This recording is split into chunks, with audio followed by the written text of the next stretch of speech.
Expressões, álgebras e fórmulas que muita gente nem sabe para que serve. A falta de preparo dos professores e a falta de interesse dos alunos transformaram a matemática em um bicho de 7 cabeças. O que fazer para estimular os alunos a tomarem gosto pelas aulas de matemática? Para falar sobre esse assunto, está aqui no nosso estúdio da TV Câmara São Paulo, o físico matemático, professor do Instituto Tecnológico da Aeronáutica, Aguinaldo Riccieri. Aguinaldo, a matemática é um bicho de 7 cabeças? Lógico que não. As pessoas fazem muitas vezes dela um bicho de 7 cabeças por não entender muito bem o que ela significa. Aliás, nem mesmo a palavra matemática as pessoas sabem o que significa. Só para você ter uma ideia, matema é um étimo grego que significa decodificar. Então, matemático é aquele que decodifica, é aquele que aprende. Mas aprende com quem? Aprende com a physis, com a natura do latim, ou seja, com a natureza. Então, matemático é aquele que decodifica a natureza. Mas decodificar, que tipo de decodificação? Quando você observa a natureza, em particular os seus desenhos, propriamente dito, cada um desses desenhos tem uma razão de ser, né? Tem uma forma de ser. E este tipo de conotação da natureza, esse tipo de desenho, tem uma funcionalidade específica. E a função da matemática é exatamente decodificar essas funções. Para que servem esses desenhos que a natureza construiu ao longo de milhões e milhões de anos? Agora, a matemática hoje em dia, ela é ensinada de uma forma que o aluno não entende? Onde que está o problema nessa aquisição desse conhecimento da matemática? Bom, então, primeiro é necessário deixar bem claro, então, o que é essa coisa chamada matemática, né? Para a gente poder entender, então, qual o problema maior de ensinar matemática. A matemática, ela inicia de uma forma, assim, bastante geral, lá com os nossos ancestrais primitivos, que se arrastavam de 4 nas planícies lá da África setentrional, e que começaram a fazer os seus primeiros riscos nas suas cavernas. Nesses riscos estava não só a matemática, mas toda a origem da racionalidade humana. Então esse primitivo percebia que no polegar do dedo ele tem uma espiral, essa mesma espiral ele encontra aqui na cabeça, tem nas constelações, no broto do bambu, no broto do aspargo. A espiral tem até mesmo quando a água empoçada escoa no movimento espiralado. O hexágono primitivo encontrava na banana de macaco, que é uma banana desse tamanho que desfolhada aparece placas hexagonais. O hexágono aparece nas caixas de abelha. O hexágono tem nas placas da tartaruga marinha, nas placas do tatu são formadas de hexágonos.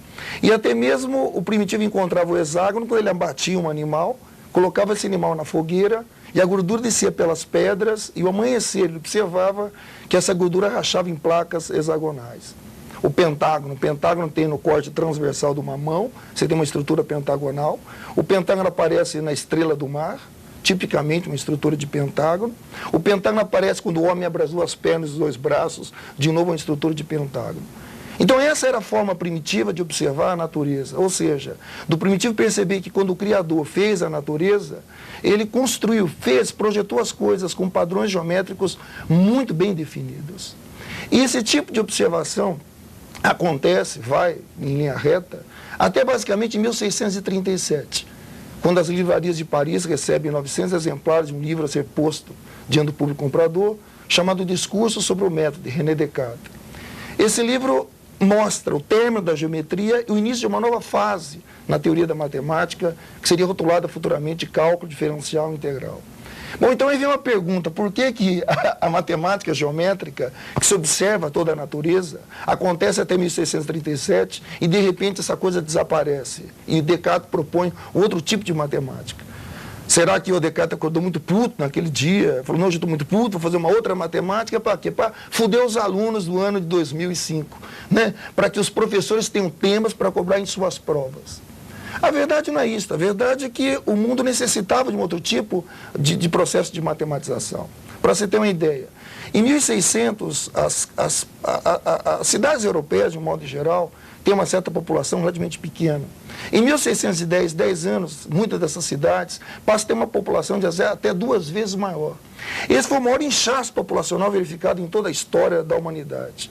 E esse inchaço populacional vai ser o responsável pelo desaparecimento de um profissional chamado artesão. E no lugar dele surge um outro profissional chamado industrial.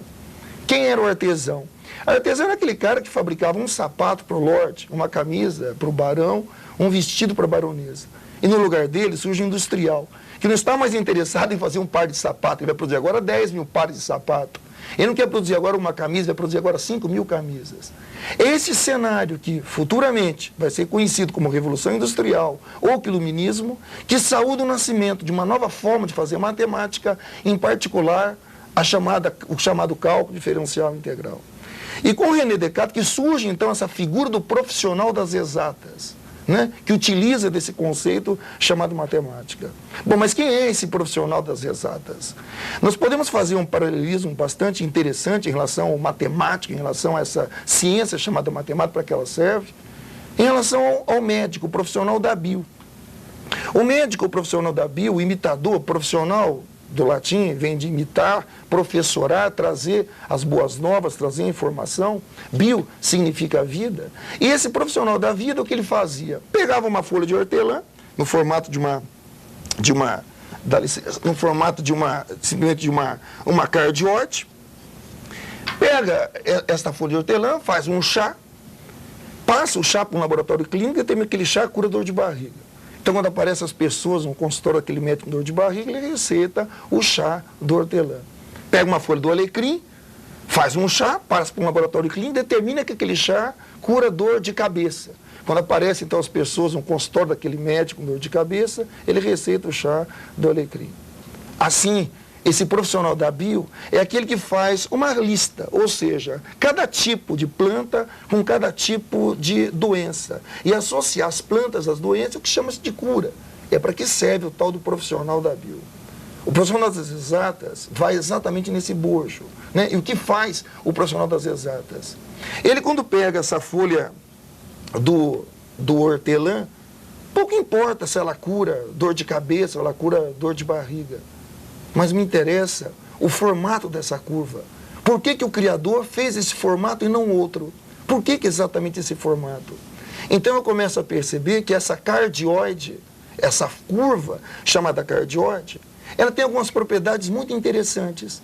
Primeiro que aqui em cima tem uma curva chamada catenária. Depois eu vou mostrar o que é uma catenária. Esse outro pedaço aqui embaixo é uma cicloide. Depois eu vou mostrar a propriedade da cicloide. E se eu juntar esta catenária com essa cicloide, eu tenho exatamente que é uma espiral. Uma espiral que acontece no escoamento da água, uma espiral que acontece no caramujo cortado transversalmente. E o interessante, quando eu corto essa folha transversalmente, acontece um detalhe bastante curioso, né? A gente percebe que aqui são duas orelhas, né?